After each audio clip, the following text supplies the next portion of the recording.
ಎಲ್ಲರಿಗೂ ನಮಸ್ಕಾರ. ಈ ದಿನಾಂಕ 23/3/2025 5ನೇ ತರಗತಿ ಮಕ್ಕಳಿಗೆ 6ನೇ ತರಗತಿ ದಾಖಲಾತಿ ಪ್ರವೇಶ ಆದರ್ಶ ವಿದ್ಯಾಲಯಕ್ಕೆ ಸಂಬಂಧಿಸಿದ ಕೀ ಉತ್ತರಗಳನ್ನು ಇವತ್ತು ಸಂಪೂರ್ಣ ಎಲ್ಲ ವಿಷಯಕ್ಕೆ ಸಂಬಂಧಿಸಿದ ಕೀ ಉತ್ತರಗಳನ್ನು ನೋಡೋಣ. ನಮ್ಮ ಚಾನಲ್ಗೆ ಯಾರು ಸಬ್ಸ್ಕ್ರೈಬ್ ಆಗಿಲ್ಲ ಅಂದರೆ ದಯವಿಟ್ಟು ಈ ಚಾನಲ್ಗೆ ಸಬ್ಸ್ಕ್ರೈಬ್ ಮಾಡಿ, ವಿಡಿಯೋ ಕೆಳಭಾಗದಲ್ಲಿ ಸಬ್ಸ್ಕ್ರೈಬ್ ಬಟನ್ ಒತ್ತಿ ನಮಗೆ ಲೈಕ್ ಕೊಟ್ಟು ಶೇರ್ ಮಾಡಿ ಅಂತ ಹೇಳ್ತಾ ಬನ್ನಿ. ಎಲ್ಲರಿಗೂ ಆಲ್ ದ ಬೆಸ್ಟ್ ಹೇಳ್ತಾ ಸರಿಯಾದ ಕೀ ಉತ್ತರಗಳು, ಸಂಭವನೀಯ ಕೀ ಉತ್ತರಗಳನ್ನು ನಾವು ಈ ವಿಡಿಯೋದಲ್ಲಿ ನೋಡೋಣ. ಮಕ್ಕಳೇ, ನಾನು ಡಿ ವರ್ಷನ್ನ ತಗೊಂಡಿದ್ದೀನಿ, ಡಿ ವರ್ಷನ್ ಪೇಪರ್ನ ತಗೊಂಡಿದ್ದೀನಿ. ಅದರಿಂದ ಇವಾಗ ಮೊದಲಿಗೆ ಕನ್ನಡ ವಿಷಯಕ್ಕೆ ಸಂಬಂಧಿಸಿದ ಉತ್ತರಗಳನ್ನು ನೋಡೋದಾದರೆ, ಮೊದಲನೇ ಪ್ರಶ್ನೆಯು ದೀಪ್ತಿಯು ಮೃಗಾಲಯಕ್ಕೆ ಭೇಟಿ ನೀಡಿದಳು, ಅಡ್ಡಗೆರೆ ಎಳೆದ ಪದವು ಸೂಚಿಸುವ ವಿಭಕ್ತಿ ಯಾವುದು ಅಂತ ಕೇಳಿದರೆ ಅದಕ್ಕೆ ಚತುರ್ಥಿ ವಿಭಕ್ತಿ ಅನ್ನೋದು ಸರಿಯಾದಂಥ ಉತ್ತರ. ಆಯ್ಕೆ 1, ಪ್ರಶ್ನೆ 1ಕ್ಕೆ ಆಯ್ಕೆ ಬಿ ಅನ್ನೋದು ಸರಿಯಾದಂಥ ಉತ್ತರ. ಚತುರ್ಥಿ ವಿಭಕ್ತಿ ಅನ್ನೋದು ಸರಿಯಾದಂತಹ ಉತ್ತರ ಆಗಿದೆ. ಹಾಗೆ ಎರಡನೇ ಪ್ರಶ್ನೆ ನೋಡೋದಾದರೆ, ಮಹಾಕರುಣಾಳಲು ಖಗಮೃಗ ಕೃಪಾಳು ಗಿಡಮರ ದಯಾಳು, ಈ ವಾಕ್ಯದಲ್ಲಿ ಖಗಪದದ ನೀಡುವ ಅರ್ಥ ಏನು ಅನ್ನೋದು ಪಕ್ಷಿ. ಆಪ್ಷನ್ಸ್ ಬಿ ಅನ್ನೋದು ಪಕ್ಷಿ ಅನ್ನೋದು ಸರಿಯಾದಂಥ ಉತ್ತರ ಆಗಿದೆ. ಎರಡನೇ ಪ್ರಶ್ನೆಗೆ ಪಕ್ಷಿ. ಹಾಗೆ ಮೂರನೇ ಪ್ರಶ್ನೆ ನೋಡೋದಾದರೆ, ಚಿರಂಜೀವಿ ಎಂದು ಸಂಬೋಧಿಸಿದ ಪತ್ರ ಪ್ರಾರಂಭಿಸುವುದು ಯಾರಿಗೆ ಅನ್ನೋ ಕಾರಣದಾದರೆ ಹಿರಿಯರಿಗೆ. ಆಪ್ಷನ್ಸ್ ಬಿ ಅನ್ನೋದು ಮೂರನೇ ಪ್ರಶ್ನೆಗೆ ಸರಿಯಾದಂಥ ಉತ್ತರ ಆಗಿದೆ. ನೆಕ್ಸ್ಟ್ ನಾಲ್ಕನೇ ಪ್ರಶ್ನೆ ನೋಡೋಣ. ಕನ್ನಡ ವಿಷಯಕ್ಕೆ ಸಂಬಂಧಿಸಿದ ಸೂಕ್ತ ಲೇಖನ ಚಿಹ್ನೆ ಬಳಸಿ ಬರೆದ ವಾಕ್ಯ ಯಾವುದು ಅಂತ ಕಂಡುಹಿಡಿದಿದ್ದಾರೆ. ಅದಕ್ಕೆ ಆಪ್ಷನ್ ಸಿ ಅನ್ನೋದು ಸರಿಯಾದಂತಹ ಉತ್ತರ ಆಗಿದೆ.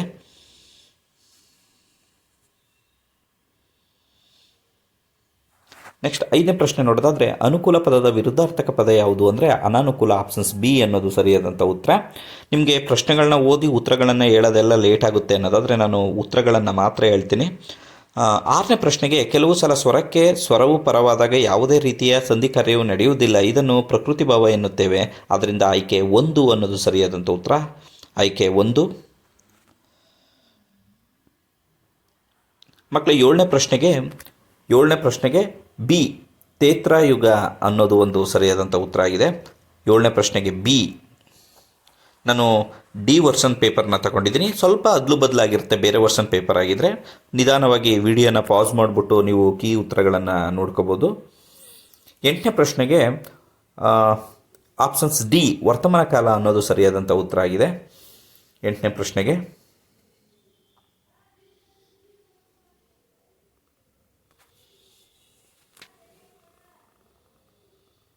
ಒಂಬತ್ತನೇ ಪ್ರಶ್ನೆಗೆ ಬಂದರು ಪದದ ಧಾತು ರೂಪ ಯಾವುದು ಅಂತಂದರೆ ಬರು ಅನ್ನೋದು ಸರಿಯಾದಂಥ ಉತ್ತರ ಆಗಿದೆ. ಬರು.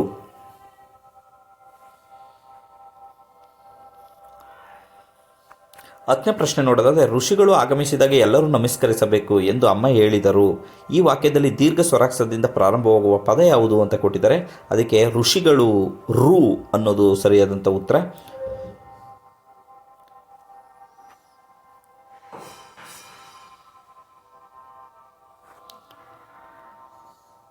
ಹನ್ನೊಂದನೇ ಪ್ರಶ್ನೆಗೆ ಸರಿಯಾದಂಥ ಉತ್ತರ ಆಪ್ಷನ್ ಸಿ ಉತ್ತಮ ಅನ್ನೋದು ಸರಿಯಾದಂಥ ಉತ್ತರ ಆಗಿದೆ.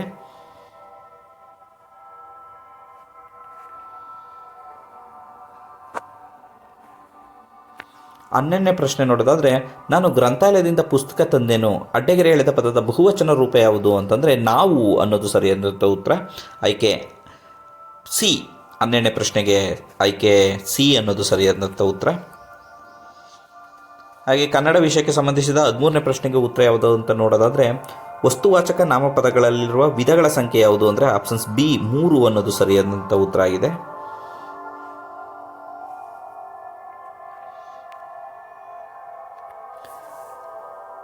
ಹದಿನಾಲ್ಕನೇ ಪ್ರಶ್ನೆಗೆ ಆಯ್ಕೆ ಡಿ ಅನ್ನೋದು ಸರಿಯಾದಂಥ ಉತ್ತರ ಆಗಿದೆ.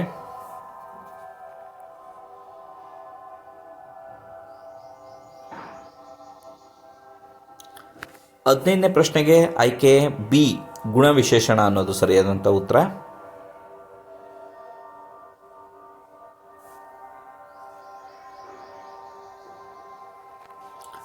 ಹದಿನಾರನೇ ಪ್ರಶ್ನೆ ಲೋಪಸಂಧಿ ಯಾವುದು ಅಂತ ಕೇಳಿದರೆ ಆಪ್ಷನ್ಸ್ ಡಿ ಮುಳ್ಳನ್ನು ಅನ್ನೋದು ಸರಿಯಾದಂಥ ಉತ್ತರ. ಕನ್ನಡ ವಿಷಯದ 16ನೇ ಪ್ರಶ್ನೆಗೆ ಆಪ್ಷನ್ಸ್ ಡಿ. ಈಗ ಕನ್ನಡ ವಿಷಯಕ್ಕೆ ಸಂಬಂಧಿಸಿದ್ದು ಮುಗೀತು. ಈಗ ಇಂಗ್ಲೀಷ್ ವಿಷಯಕ್ಕೆ ನೋಡೋದಾದರೆ ಒಂದನೇ ಪ್ರಶ್ನೆಗೆ ಆಯ್ಕೆ ಬಿ ಟೈಗರ್ ಅನ್ನೋದು ಸರಿಯಾದಂಥ ಉತ್ತರ ಆಗಿದೆ.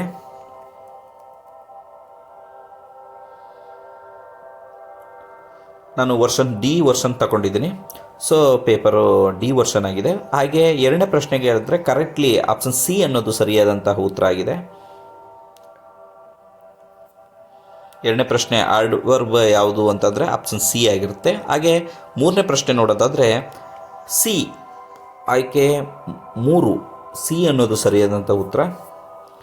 ಪಾಸ್ಟ್ ಟೆನ್ಸ್ಗೆ ಸಂಬಂಧಪಟ್ಟಂತಹ ಪ್ರಶ್ನೆ ಕೇಳಿದರು. ಮೂರನೇ ಪ್ರಶ್ನೆಗೆ ಆಯ್ಕೆ ಸಿ ಅನ್ನೋದು ಸರಿಯಾದಂಥ ಉತ್ತರ ಆಗುತ್ತೆ. ನಾಲ್ಕನೇ ಪ್ರಶ್ನೆಗೆ ಆಯ್ಕೆ ಡಿ ಅನ್ನೋದು ಸರಿಯಾದಂಥ ಉತ್ತರ ಆಗಿದೆ.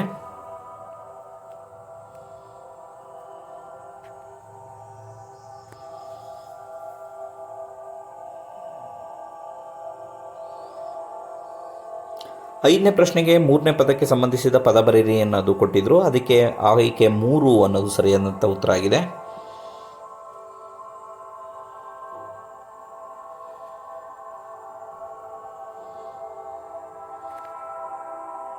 ಆರನೇ ಪ್ರಶ್ನೆಗೆ ಫಾರೆಸ್ಟ್ಸ್ ಅನ್ನೋದು ಸರಿಯಾದಂಥ ಉತ್ತರ. ಆಯ್ಕೆ 1 ಸರಿಯಾದಂಥ ಉತ್ತರ ಆಗಿದೆ.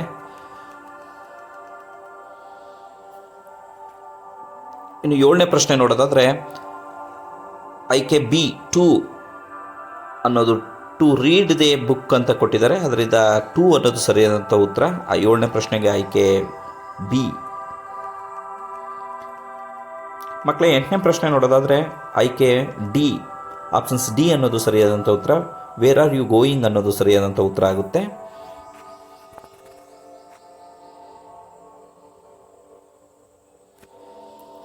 ಒಂಬತ್ತನೇ ಪ್ರಶ್ನೆ ನೋಡೋದಾದರೆ ಆಯ್ಕೆ ಎ ಅನ್ನೋದು ಸರಿಯಾದಂಥ ಉತ್ತರ ಆಗುತ್ತೆ. ಒಂಬತ್ತನೇ ಪ್ರಶ್ನೆಗೆ ಆಯ್ಕೆ ಎ.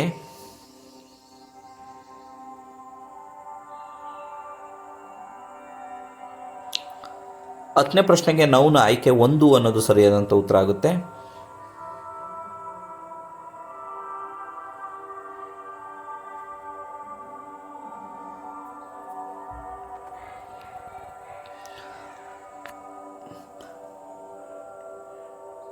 ಹನ್ನೊಂದನೇ ಪ್ರಶ್ನೆಗೆ ಎಬಿಲಿಟಿ ಆಯ್ಕೆ ಸಿ ಅನ್ನೋದು ಸರಿಯಾದಂಥ ಉತ್ತರ ಆಗುತ್ತೆ. ಹನ್ನೊಂದನೇ ಪ್ರಶ್ನೆಗೆ ಆಯ್ಕೆ ಸಿ.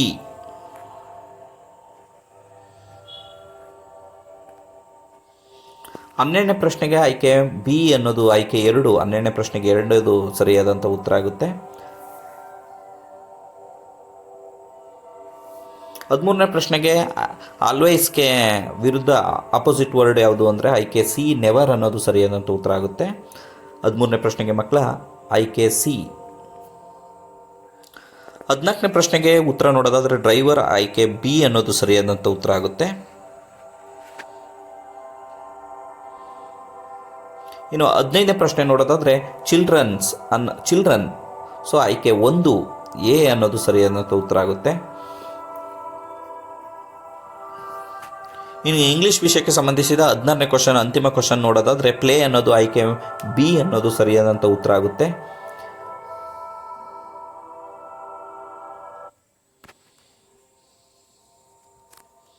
ಈಗ ಮ್ಯಾಥಮೆಟಿಕ್ಸ್ ಸಂಬಂಧಪಟ್ಟಂತಹ ಪ್ರಶ್ನೆಗಳು ನೋಡೋಣ. ಗಣಿತ ವಿಷಯಕ್ಕೆ ಸಂಬಂಧಿಸಿದ್ದು ಪ್ರಶ್ನೆಗಳು ಉದ್ದ ಆಗಿರೋದ ಕಾರಣದಿಂದ ನಾನು ಉತ್ತರಗಳನ್ನು ಹೇಳಲು ಮಾತ್ರ ಇಷ್ಟಪಡ್ತೀನಿ. ಆಯ್ಕೆ 1ನೇದಕ್ಕೆ ಸಲ್ಮಾನ್ ಮತ್ತು ಸಂಜಯ್ ಇವರಿಬ್ಬರ ಬಳಿ ಅಂದ್ಕೊಂಡು ಕೆಲವು ಲೆಕ್ಕಗಳನ್ನು ಕೊಟ್ಟಿದ್ದರು. ಸೊ ಅದರಿಂದ ನಾವು ಒಟ್ಟು ಹಣದಿಂದ ಕಳೀಬೇಕಾದಂತಹ ಲೆಕ್ಕ. ಆದ್ದರಿಂದ ಆಯ್ಕೆ 1 51,789 ಅನ್ನೋದು ಸರಿಯಾದಂಥ ಉತ್ತರ. 1ನೇ ಪ್ರಶ್ನೆಗೆ ಆಯ್ಕೆ ಎ.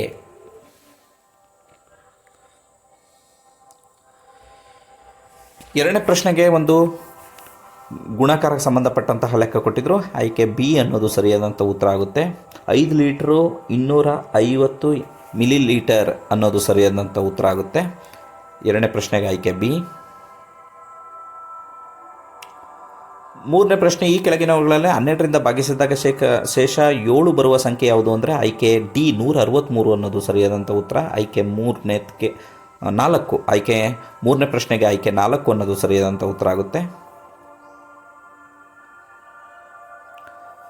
ನೆಕ್ಸ್ಟ್ 4ನೇ ಪ್ರಶ್ನೆಗೆ ಕೊಟ್ಟಿರುವ ಚಿತ್ರದಲ್ಲಿ ಬಣ್ಣ ಹಚ್ಚಿರೋ ಭಾಗದ ಭಿನ್ನರಾಶಿಯ ರೂಪ 15/9 ಆಗಿದೆ. ಇದರ ದಶಮಾಂಶ ರೂಪ ಯಾವುದು ಅಂತಂದರೆ 0.6 ಅನ್ನೋದು ಸರಿಯಾದಂಥ ಉತ್ತರ. ಆಯ್ಕೆ ಸಿ ಅನ್ನೋದು ಸರಿಯಾದಂಥ ಉತ್ತರ ಆಗುತ್ತೆ ಮಕ್ಕಳ.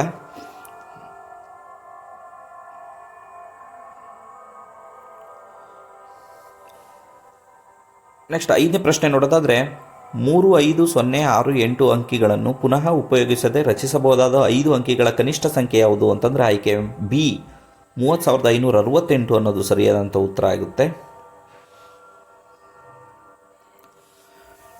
6ನೇದಕ್ಕೆ 3 ರೆಕ್ಕೆಗಳಿರುವ ಫ್ಯಾನ್ಗಳಲ್ಲಿ ರೆಕ್ಕೆಗಳ ನಡುವಿನ ಉಂಟಾಗಿರುವ ಕೋನ ಯಾವುದು ಅಂತಂದರೆ ಆಯ್ಕೆ 3 ಬಿ ಲಘು ಕೋನ ಅನ್ನೋದು ಸರಿಯಾದಂಥ ಉತ್ತರ ಆಗುತ್ತೆ. 6ನೇ ಪ್ರಶ್ನೆಗೆ ಲಘು ಕೋನ ಅನ್ನೋದು.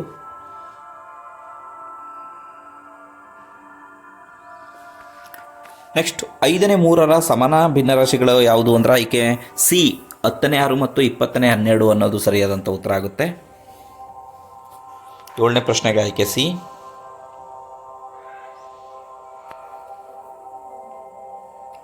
8ನೇ ಪ್ರಶ್ನೆ ಮಿಶ್ರ ಕ್ರಿಯೆಗೆ ಸಂಬಂಧಪಟ್ಟಂತಹ ಪ್ರಶ್ನೆ.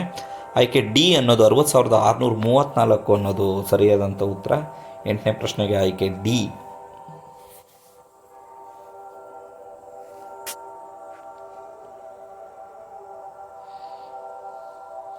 9ನೇ ಪ್ರಶ್ನೆಗೆ 30 ಪೆನ್ನುಗಳ ಬೆಲೆ 360 ಆದರೆ ಒಂದು ಪೆನ್ನಿನ ಬೆಲೆ ಎಷ್ಟು ಅನ್ನೋದಕ್ಕೆ 12 ಅನ್ನೋದು ಸರಿಯಾದಂಥ ಉತ್ತರ.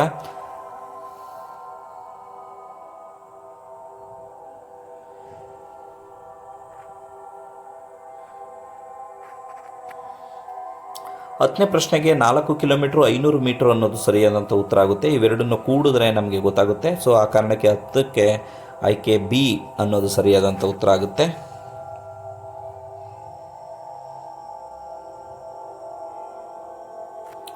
11ನೇ ಪ್ರಶ್ನೆಗೆ 20 ವರ್ಷ 2 ತಿಂಗಳು ಅನ್ನೋದು ಬರುತ್ತೆ. ಇದನ್ನು ಕೂಡಿದ್ರೆ ನಮಗೆ ಗೊತ್ತಾಗುತ್ತೆ. ಸೊ ಅದರಿಂದ 11ನೇ ಪ್ರಶ್ನೆಗೆ ಆಯ್ಕೆ ಸಿ.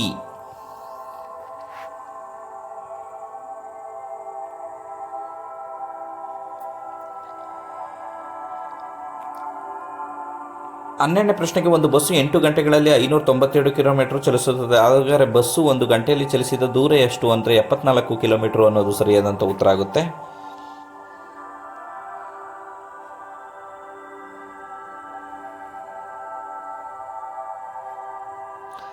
13ನೇ ಪ್ರಶ್ನೆ ನೋಡೋದಾದರೆ ವ್ಯತ್ಯಾಸ ತಿಳಿಸಿ, ಗಣಿತ ಮತ್ತು ಸಮಾಜ ವಿಷಯದ ವ್ಯತ್ಯಾಸ ತಿಳಿಸಿ, ಈ ಸ್ತಂಭ ಚಿತ್ರವನ್ನು ನೋಡಿ ಅಂತ ಕೊಟ್ಟಿದ್ದರು, ಸ್ತಂಭಲೇಖ ಚಿತ್ರವನ್ನು. ಅದರಿಂದ ಆಯ್ಕೆ ಬಿ 10 ಅನ್ನೋದು ವ್ಯತ್ಯಾಸ ಬರುತ್ತೆ.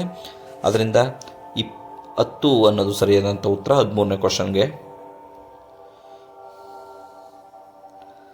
13ನೇ ಕ್ವಶನ್ಗೆ ಕೊಟ್ಟಿರುವ ಜಾಲಾಕೃತಿಯಿಂದ ಉಂಟಾಗುವ ಘನಾಕೃತಿ ಯಾವುದು ಅಂದರೆ ಆಯ್ಕೆ ಸಿ ಘನ ಅನ್ನೋದು ಸರಿಯಾದಂಥ ಉತ್ತರ. ಆಯ್ಕೆ ಸಿ ಅನ್ನೋದು ಸರಿಯಾದಂಥ ಉತ್ತರ.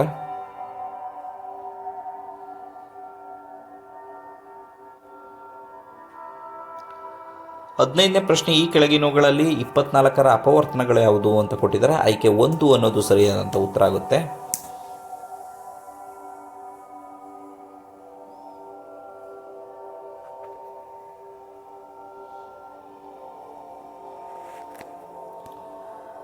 ಹದಿನಾರನೇ ಪ್ರಶ್ನೆಗೆ ಆಯ್ಕೆ ಡಿ 1600 ಮೀಟ್ರು ಅನ್ನೋದು ಸರಿಯಾದಂಥ ಉತ್ತರ ಆಗುತ್ತೆ. 1600.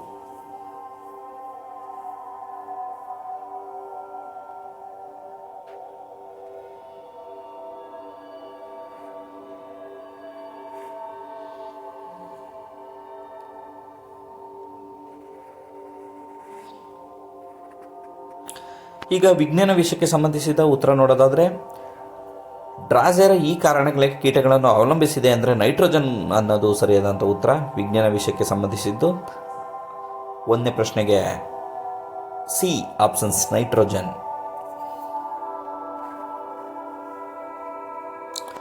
2ನೇ ಪ್ರಶ್ನೆ ನೋಡೋದಾದರೆ ನೀರು ತುಂಬಿದ ಗಾಜಿನ ಜಾಡಿಯೊಳಗೆ ಮರದ ತುಂಡು ತೇಲಲು ಕಾರಣ ಏನು ಅಂದರೆ ಅದಕ್ಕೆ ಪ್ಲವನತೆ ಅನ್ನೋದು ಸರಿಯಾದಂಥ ಉತ್ತರ. ಆಯ್ಕೆ ಸಿ.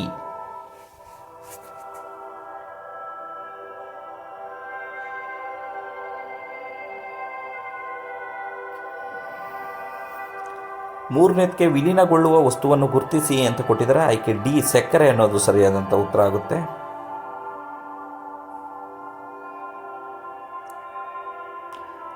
ಸಕ್ಕರೆ ಯಾಕಪ್ಪ ಅಂತಂದರೆ ನೀರಿನ ಜೊತೆ ಅದು ಬೆರೆಯುತ್ತೆ. ಕಲ್ಲು, ಕಬ್ಬಿಣ, ಮರಳು ನೀರಿನಲ್ಲಿ ಕರಗೋದಿಲ್ಲ. ಆ ಕಾರಣಕ್ಕೆ ಅದು ಸಕ್ಕರೆ. ಆಯ್ಕೆ ಡಿ ಅನ್ನೋದು 3ನೇ ಪ್ರಶ್ನೆಗಾಗುತ್ತೆ. ಈಗ 4ನೇ ಪ್ರಶ್ನೆ ನೋಡೋದಾದರೆ ಅಣುವಿನಲ್ಲಿರುವ ಪರಮಾಣುಗಳ ಸಂಖ್ಯೆಯನ್ನು ಸಂಕೇತದ ಮೂಲಕ ಸೂಚಿಸುವುದು ಅಣುಸೂತ್ರ ಅಂತ ಕರೀತಾರೆ.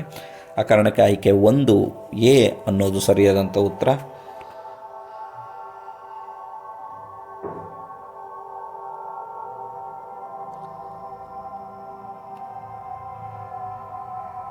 ನೆಕ್ಸ್ಟ್ 5ನೇ ಪ್ರಶ್ನೆ ನೋಡೋದಾದರೆ ಪೆಟ್ರೋಲ್ ಮತ್ತು ಡೀಸೆಲ್ಗೆ ಬದಲಾಗಿ ಬಳಸುವ ಇಂಧನ ಯಾವುದು ಅಂತಂದರೆ ಕಲ್ಲಿದ್ದಲು ಅನ್ನೋದು ಸರಿಯಾದಂಥ ಉತ್ತರ. 5ನೇ ಪ್ರಶ್ನೆಗೆ ಕಲ್ಲಿದ್ದಲು ಸರಿಯಾದಂಥ ಉತ್ತರ ಆಗಿದೆ.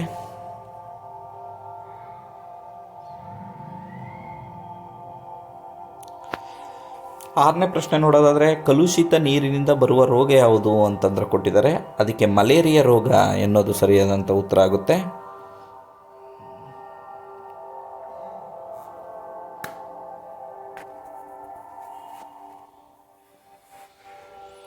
ಏಳನೇ ಪ್ರಶ್ನೆ ಶಿಲೆಗಳಿಂದಾಗಿರುವ ಭೂಮಿಯ ಮೇಲ್ಪದರವನ್ನು ಶಿಲಾಗೋಳ ಅಂತ ಕರೀತಾರೆ. ಆ ಕಾರಣಕ್ಕೆ 7ನೇ ಪ್ರಶ್ನೆಗೆ ಆಯ್ಕೆ ಸಿ ಸರಿಯಾದಂಥ ಉತ್ತರ ಆಗುತ್ತೆ.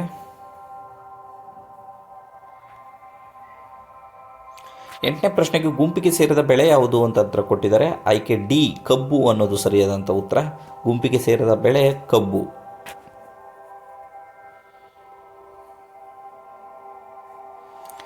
ದ್ರವರೂಪದ ಧಾತುವನ್ನು ಗುರುತಿಸಿ ಅಂತ ಕೊಟ್ಟಿದ್ದಾರೆ. ಆಯ್ಕೆ ಸಿ ಪಾದರಸ ಅನ್ನೋದು ಸರಿಯಾದಂಥ ಉತ್ತರ. ದ್ರವರೂಪದ ಧಾತುವನ್ನು ಗುರುತಿಸಿ ಪಾದರಸ.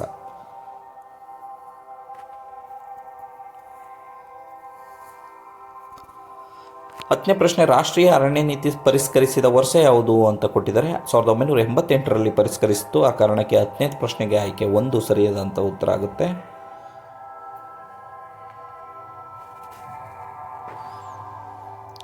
11ನೇ ಪ್ರಶ್ನೆ ಸಸ್ಯಗಳ ಆಹಾರ ತಯಾರಿಕೆಯಲ್ಲಿ ಉತ್ಪತ್ತಿಯಾಗುವ ಪದಾರ್ಥ ಯಾವುದು ಅಂತಂದರೆ ಆಯ್ಕೆ ಬಿ ಗ್ಲೂಕೋಸ್ ಅನ್ನೋದು ಸರಿಯಾದಂಥ ಉತ್ತರ ಆಗುತ್ತೆ.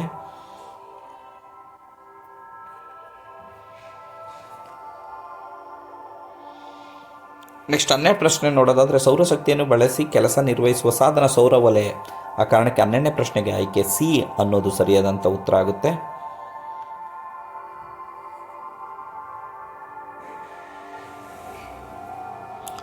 ಮಕ್ಕಳೇ 13ನೇ ಪ್ರಶ್ನೆ ನೋಡೋದಾದರೆ ಕಲ್ಲಿದ್ದಲು ನಿರ್ಮಾಣಗೊಳ್ಳಲು ಅವಶ್ಯಕವಾದ ಅಂಶ ಯಾವುದು ಅಂತಂದರೆ ಹೆಚ್ಚಿನ ಉಷ್ಣತೆ ಮತ್ತು ಹೆಚ್ಚಿನ ಒತ್ತಡ ಇರೋದ್ರಿಂದ ಅದು ನಿರ್ಮಾಣ ಆಗುತ್ತೆ. ಆ ಕಾರಣಕ್ಕೆ ಬಿ ಅನ್ನೋದು ಸರಿಯಾದಂಥ ಉತ್ತರ.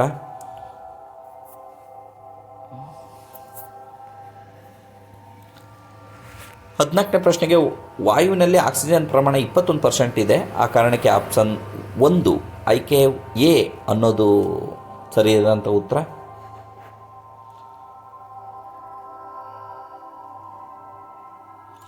15ನೇ ಪ್ರಶ್ನೆಗೆ ಅಣೆಕಟ್ಟಿನ ಬಾಗಿಲುಗಳ ಮೂಲಕ ಹರಿಯುತ್ತಿರುವ ನೀರು ಈ ಶಕ್ತಿಗೆ ಉದಾಹರಣೆ ಅಂತ ಕೊಟ್ಟಿದ್ದಾರೆ. ಅದರಿಂದ ಚಲನ ಶಕ್ತಿ ಅನ್ನೋದು ಸರಿಯಾದಂಥ ಉತ್ತರ.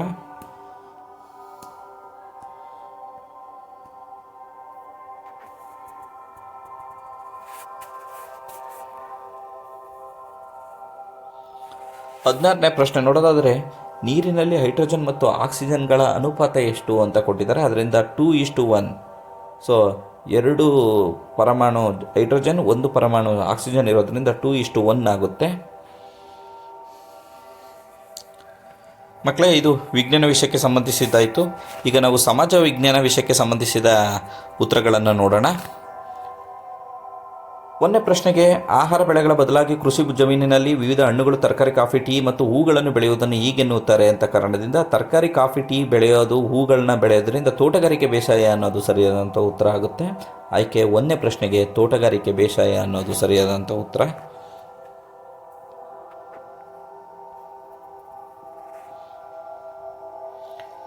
2ನೇ ಪ್ರಶ್ನೆ ನೋಡೋದಾದರೆ ಕಾಂಕ್ರೀಟ್ ತಯಾರಿಸಿ ಮನೆ ನಿರ್ಮಾಣಕ್ಕೆ ಅಗತ್ಯವಾದ ಕಟ್ಟಡ ಸಾಮಗ್ರಿಗಳ ಜೋಡಿ ಯಾವುದು ಅಂದರೆ ಸಿಮೆಂಟ್ ಮತ್ತು ಕಬ್ಬಿಣ ಬಳಸೋದ್ರಿಂದ ಆಯ್ಕೆ 1 ಸರಿಯಾದಂಥ ಉತ್ತರ ಆಗುತ್ತೆ.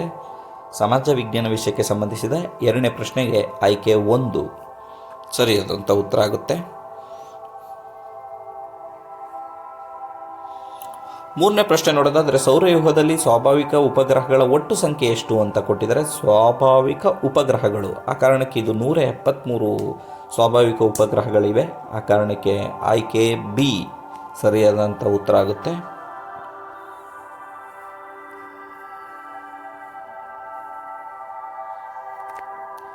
ಅವಿಭಕ್ತ ಕುಟುಂಬವನ್ನು ಪ್ರತಿನಿಧಿಸುವ ಸರಿಯಾದ ಹೇಳಿಕೆ ಯಾವುದು ಅಂತ 4ನೇ ಪ್ರಶ್ನೆ ಕೇಳಿದರು. ಅದಕ್ಕೆ ಕುಟುಂಬವು 4 ತಲೆಮಾರುಗಳನ್ನು ಹೊಂದಿದೆ ಅನ್ನೋದು ಆಯ್ಕೆ ಡಿ ಅನ್ನೋದು ಸರಿಯಾದಂಥ ಉತ್ತರ ಆಗುತ್ತೆ.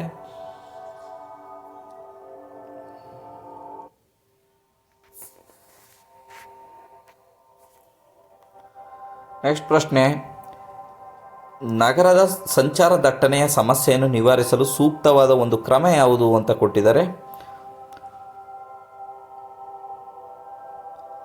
ಅದಕ್ಕೆ ಆಯ್ಕೆ ಸಿ, ಹೊರವರ್ತುಲ ರಸ್ತೆಗಳನ್ನು ನಿರ್ಮಿಸುವುದು ಆ ಕಾರಣಕ್ಕೆ ಸರಿಯಾದಂಥ ಉತ್ತರ. ನಾನು ಟಿಕ್ ಹಾಕಿಲ್ಲ, ಆದ್ದರಿಂದ 5ನೇದಕ್ಕೆ ಆಯ್ಕೆ ಸಿ ಅನ್ನೋದು ಸರಿಯಾದಂಥ ಉತ್ತರ ಆಗುತ್ತೆ.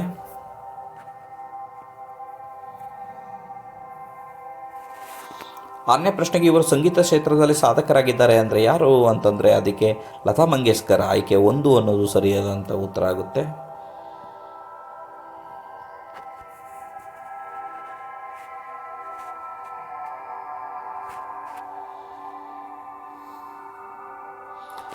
ನೆಕ್ಸ್ಟ್ ಆಯ್ಕೆ 7ನೇ ಪ್ರಶ್ನೆಗೆ ಮೌಂಟ್ ಎವರೆಸ್ಟ್ ಏರಿದ ಭಾರತದ ಮೊದಲ ಮಹಿಳೆ ಯಾರು ಅಂದರೆ ಬಚೇಂದ್ರಿ ಪಾಲ್, ಆಯ್ಕೆ ಸಿ ಅನ್ನೋದು ಸರಿಯಾದಂಥ ಉತ್ತರ ಆಗುತ್ತೆ.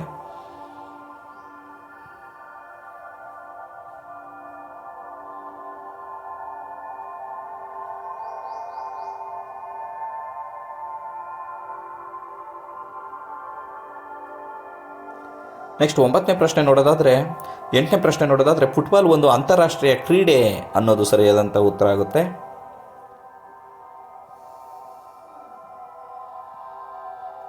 ಒಂಬತ್ತನೇ ಪ್ರಶ್ನೆ ನೋಡೋದಾದರೆ ಕೊಡಗು ಜಿಲ್ಲೆಯ ಪ್ರಮುಖ ಬೆಳೆಗಳು ಕಾಫಿ, ಕಿತ್ತಳೆ, ರಬ್ಬರ್, ಮೆಣಸು, ಆಯ್ಕೆ ಸಿ ಅನ್ನೋದು ಸರಿಯಾದಂಥ ಉತ್ತರ ಆಗುತ್ತೆ. 10ನೇ ಪ್ರಶ್ನೆ ಸೂರ್ಯನಿಂದ 6ನೇ ಸ್ಥಾನದಲ್ಲಿರುವ ಗ್ರಹ ಯಾವುದು ಅಂತಂದ್ರೆ ಕೊಟ್ಟಿದ್ದಾರೆ, ಆಯ್ಕೆ ಡಿ ಶನಿ ಅನ್ನೋದು ಸರಿಯಾದಂಥ ಉತ್ತರ ಆಗುತ್ತೆ.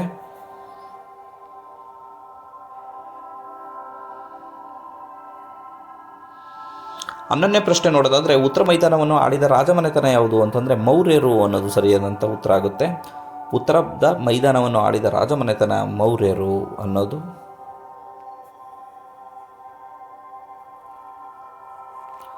12ನೇ ಪ್ರಶ್ನೆ ನೋಡೋದಾದರೆ ಇದು ಒಂದು ದ್ವೀಪವಾಗಿದೆ ಅಂತ ಕೊಟ್ಟಿದ್ದಾರೆ, ಅಂಡಮಾನ್ ನಿಕೋಬಾರ್ ಅನ್ನೋದು ಒಂದು ದ್ವೀಪ, ಆ ಕಾರಣಕ್ಕೆ ಆಯ್ಕೆ ಸಿ ಅನ್ನೋದು 12ನೇ ಪ್ರಶ್ನೆಗೆ ಸರಿಯಾದಂಥ ಉತ್ತರ ಆಗುತ್ತೆ.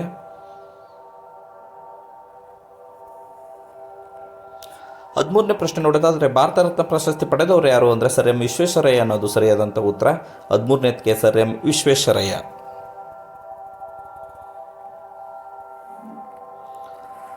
14ನೇ ಪ್ರಶ್ನೆ ಭಾರತದ ಆಗ್ನೇಯ ನೆರೆ ರಾಷ್ಟ್ರ ಯಾವುದು ಅಂತ ಕೊಟ್ಟಿದ್ದಾರೆ, ಆಯ್ಕೆ ಬಿ ಶ್ರೀಲಂಕಾ ಅನ್ನೋದು ಸರಿಯಾದಂಥ ಉತ್ತರ ಆಗುತ್ತೆ. ಆಗ್ನೇಯ ದಿಕ್ಕಿನಲ್ಲಿ ಇರೋದ ಕಾರಣದಿಂದ ಶ್ರೀಲಂಕಾ.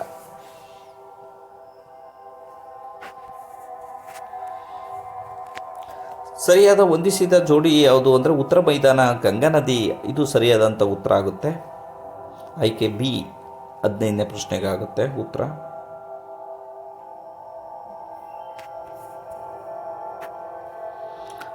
16ನೇ ಪ್ರಶ್ನೆ ಕೊನೆಯ ಪ್ರಶ್ನೆ ಸಮಾಜ ವಿಜ್ಞಾನ ವಿಷಯಕ್ಕೆ ಸಂಬಂಧಿಸಿದ್ದು. ಭಾರತದಲ್ಲಿ ಚಳಿಗಾಲದ ಅವಧಿ ಯಾವಾಗ ಅಂದರೆ ಡಿಸೆಂಬರಿಂದ ಫೆಬ್ರವರಿಗೆ ಆಗುತ್ತೆ, ಅದರಿಂದ ಆಯ್ಕೆ ಡಿ ಅನ್ನೋದು ಸರಿಯಾದಂಥ ಉತ್ತರ ಆಗುತ್ತೆ.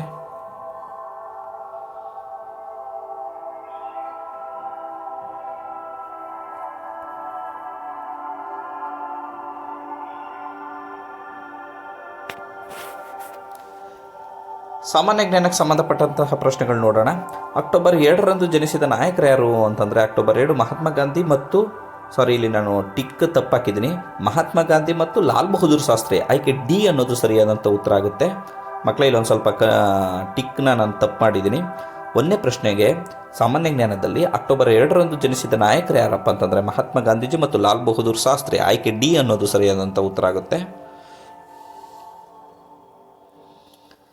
ನೆಕ್ಸ್ಟ್ 2ನೇ ಪ್ರಶ್ನೆ ನೋಡೋದಾದರೆ ಕರ್ನಾಟಕ ರಾಜ್ಯದ 31ನೇ ಜಿಲ್ಲೆ ಯಾವುದು ಅಂತಂದರೆ ವಿಜಯನಗರ ಜಿಲ್ಲೆ ಅನ್ನೋದು ಸರಿಯಾದಂಥ ಉತ್ತರ ಆಗುತ್ತೆ. 3ನೇ ಪ್ರಶ್ನೆ ನೋಡೋದಾದರೆ ಎಂ ಚಿನ್ನಸ್ವಾಮಿ ಕ್ರಿಕೆಟ್ ಕ್ರೀಡಾಂಗಣ ಇರುವ ಸ್ಥಳ ಯಾವುದು ಅಂತ ಕೊಟ್ಟಿದ್ದಾರೆ, ಬೆಂಗಳೂರಿನಲ್ಲಿದೆ, ಆ ಕಾರಣಕ್ಕೆ ಆಯ್ಕೆ ಬಿ ಅನ್ನೋದು ಸರಿಯಾದಂಥ ಉತ್ತರ ಆಗುತ್ತೆ.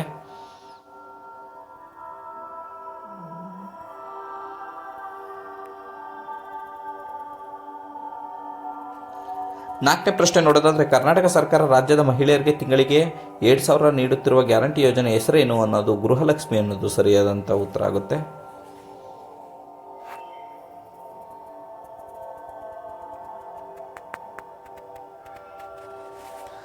ನೆಕ್ಸ್ಟ್ 5ನೇ ಪ್ರಶ್ನೆ ನೋಡೋದಾದರೆ ಭಾರತದ ಹಸಿರು ಕ್ರಾಂತಿಯ ಪಿತಾಮಹ ಯಾರು ಅಂತಂದರೆ ವರ್ಗೀಸ್ ಕುರಿಯನ್ ಅನ್ನೋದು MS ಸ್ವಾಮಿನಾಥನ್ ಅನ್ನೋದು ಸರಿಯಾದಂಥ ಉತ್ತರ.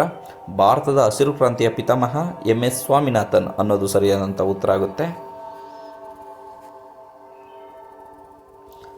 6ನೇ ಪ್ರಶ್ನೆ ನೋಡೋದಾದರೆ ಚಂದ್ರಯಾನ 3 ವಿಕ್ರಮ್ ಲ್ಯಾಂಡರ್ ಚಂದ್ರನ ಮೇಲೆ ಇಳಿಯುವ ಸ್ಥಳವನ್ನು ಶಿವಶಕ್ತಿ ಅಂತ ಕರೀತಾರೆ, ಆ ಕಾರಣಕ್ಕೆ ಆಯ್ಕೆ ಡಿ ಅನ್ನೋದು ಸರಿಯಾದಂಥ ಉತ್ತರ ಆಗುತ್ತೆ.